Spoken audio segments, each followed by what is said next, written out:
Hello et bienvenue dans ce nouvel épisode de podcast. Aujourd'hui, on va parler du fait de se remettre au centre de sa vie, se remettre au centre de son entreprise et en fait tout simplement qu'est-ce que ça veut dire se remettre au centre de sa vie, c'est penser à soi. C'est se faire passer soi-même en premier. Et ça peut paraître, en tout cas moi, perso, je pense que j'aurais vu ça comme un sujet bateau il y a quelques temps. Parce qu'on est là, ouais c'est bon, j'ai fait du développement personnel, bah je sais, il faut penser à soi, nanana. Mais à quel point tu l'appliques dans ta vie et à quel point je l'applique dans ma vie, j'ai vraiment fait une amélioration à ce niveau parce qu'en fait, toi comme moi et tout le monde et les gens autour de nous, on a trop tendance à être en mode automatique.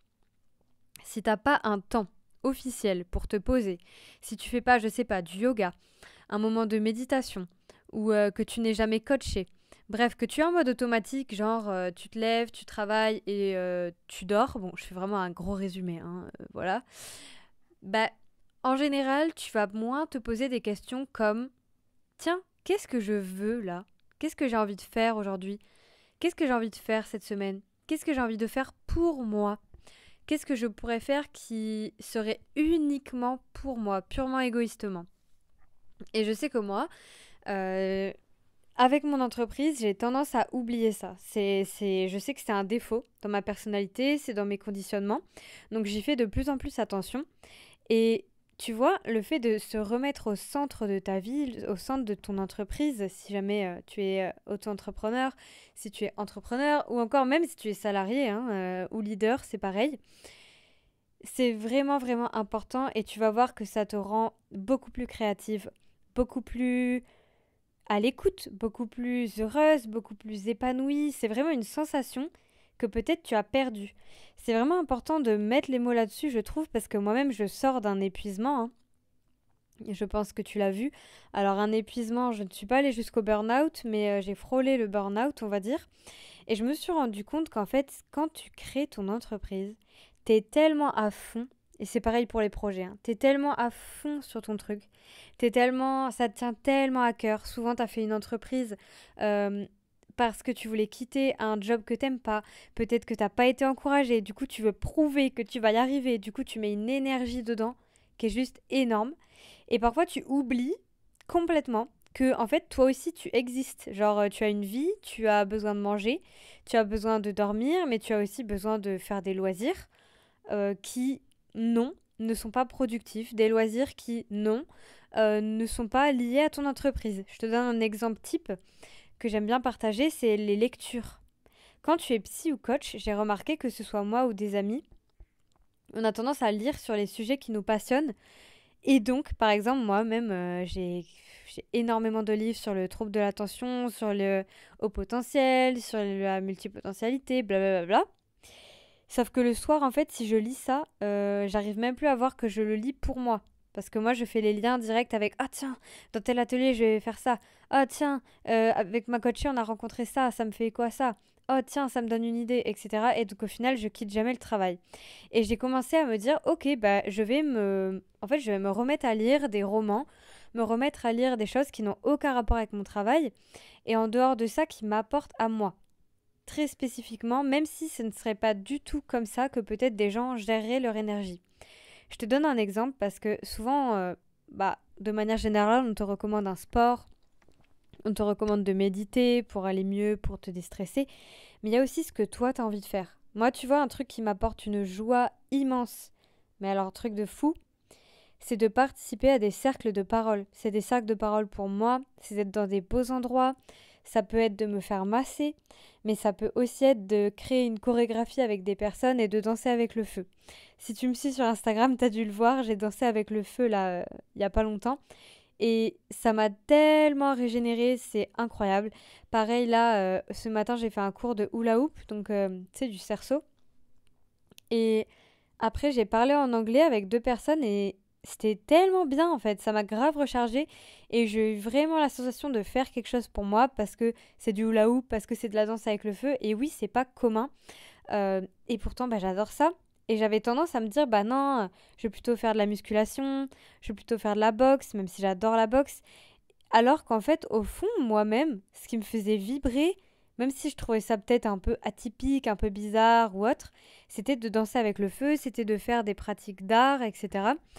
Et bah du coup, ça y est, hein, je m'y mets vraiment. Pareil, le yoga, ça me fait du bien, mais pas tout le temps. Il y a des jours, je vais pas te mentir, je n'ai pas la patience de faire du yoga. 1 heure et demie, à la fin, ça fait du bien, mais pendant, j'ai du mal à tenir, tu vois, en bonne hyperactive que je suis. Donc, c'est vraiment important de te demander, bah, toi, qu'est-ce que tu as envie? Mais quand je te dis toi, c'est toi et non pas toi et ton mec. C'est pas toi, genre, mais toi dans ta famille, avec ta famille. C'est pas toi avec tes amis, c'est toi seul. Qu'est-ce que tu aimerais faire que tu n'as peut-être pas osé faire? Et ça peut paraître vraiment bête comme question, enfin pas bête, mais comment dire?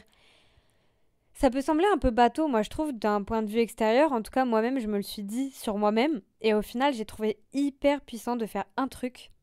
C'est tout simplement, donc moi je travaille beaucoup dans Notion. Je me suis fait un espace sur Notion qui s'appelle, je crois qu'il s'appelle Pour moi, un truc du genre développement pour moi, un truc comme ça. Et dedans, j'ai mis toutes les choses que j'avais trop envie de faire. Et dedans, il y a par exemple progresser en hula hoop, il y a danser avec le feu, il y a peut-être faire un spectacle avec le feu devant des gens, il y a aussi me faire masser régulièrement. En dehors de ça, j'ai mis aussi m'intéresser à l'investissement immobilier, donc aucun rapport. Et dans mon entourage, personne s'y intéresse en fait. Je suis seule vraiment à me poser ces questions-là et à me demander comment on fait. Est-ce que c'est pas un moyen aussi d'être libre, vu que c'est dans mes valeurs de liberté? Mais en dehors de ça, il y a aussi des choses plus spéciales, comme par exemple, j'ai mis apprendre à la danse du ventre. Et tu vois, le fait que j'ai mis tout ça, concrètement, sur papier, ça a fait que j'ai pris chaque élément et je me suis dit, tiens, ok, bon, j'ai telle envie, comment concrètement je la mets en place? Et tu vois, je vais te donner un exemple. Ici, j'ai envie de tester un truc, alors, c'est pas très glamour. Ça s'appelle la colon hydrothérapie. Et ça fait juste 6 mois que je suis ici et ça fait 6 mois que je me dis il faut que j'essaye ce truc parce que plein de gens ont eu des bénéfices de dingue. Et je sais pas, je le fais pas, je prends pas rendez-vous, je pose pas de questions. Bah tu vois, quand je l'ai vu écrit, je me suis dit ok, je contacte. Déjà, la première action la plus simple, c'est de contacter le centre qui le fait et de leur demander comment ça se passe, combien ça coûte et quand est-ce que c'est disponible. En fait, si tu le fais jamais, ça tombera pas du ciel, genre pour rien. Mais c'est un truc de fou parce qu'on est là, oh, je sais pas, je ferai ça le mois prochain, oh, je ferai ça la semaine prochaine. Et j'ai l'impression qu'on a tendance à repousser, genre à mettre à plus tard des trucs, soit qui nous rapportent pas d'argent. En tout cas, beaucoup chez les entrepreneurs, je le vois et ça m'est arrivé aussi beaucoup parce que j'ai eu l'habitude de faire que travailler en fait, soit de remettre à plus tard quand c'est pour nous mais pas pour notre couple. Et en fait ça rejoint beaucoup la dépendance affective. Et quand on a fonctionné comme ça, moi je sais que c'est encore ancré, bien que ça se soit nettement, mais alors vraiment énormément amélioré, que j'ai quand même grandi avec cette sensation et cette habitude de faire passer les autres avant moi.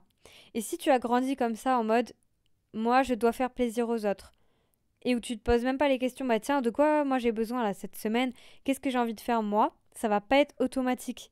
C'est pour ça que perso, j'en ai carrément créé un processus quoi. Genre, j'en suis arrivée à vraiment me dire, en fait, il me faut un endroit où je suis comme obligée d'y penser.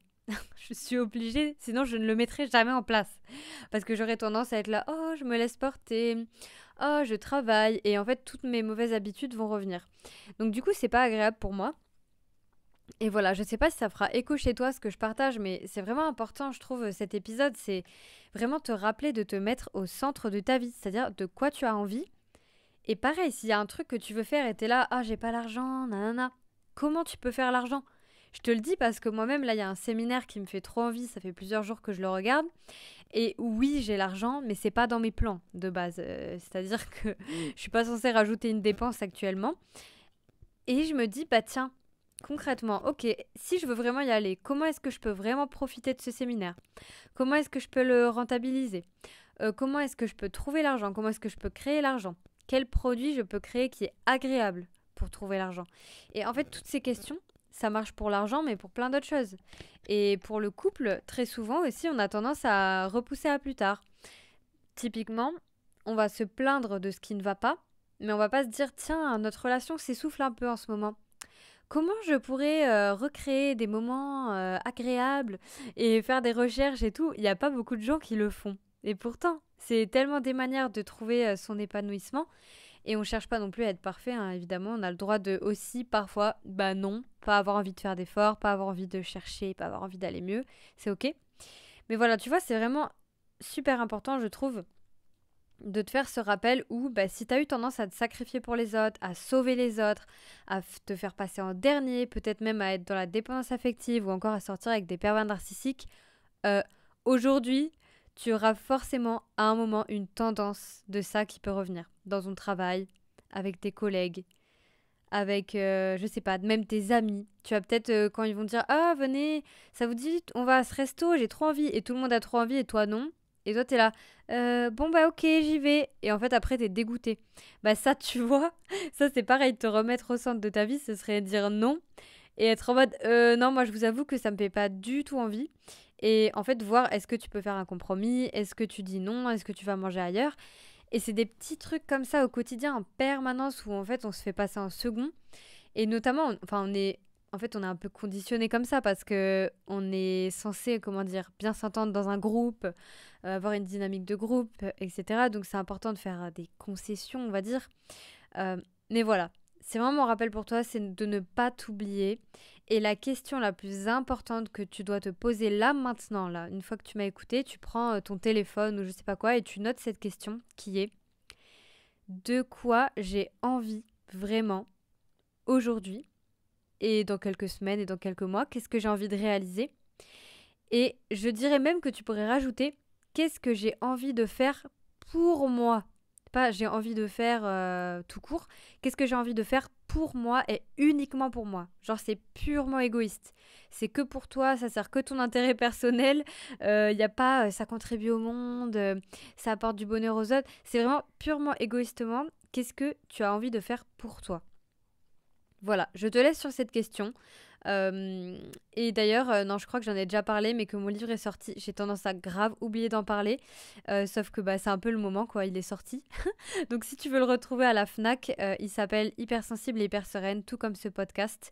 Et voilà, tu y retrouveras dedans tellement de conseils. Franchement, c'est ultra accessible pour tout ce que tu as là-dedans, donc profites-en. Et remets-toi au centre de ta vie. Et si tu le fais vraiment, n'hésite pas à me dire ce que tu as fait pour te remettre au centre de ta vie. Tu peux me le partager sur Instagram, où tu veux. Ça me fera vraiment plaisir et c'est vraiment le but de cet épisode. Voilà, à très très bientôt.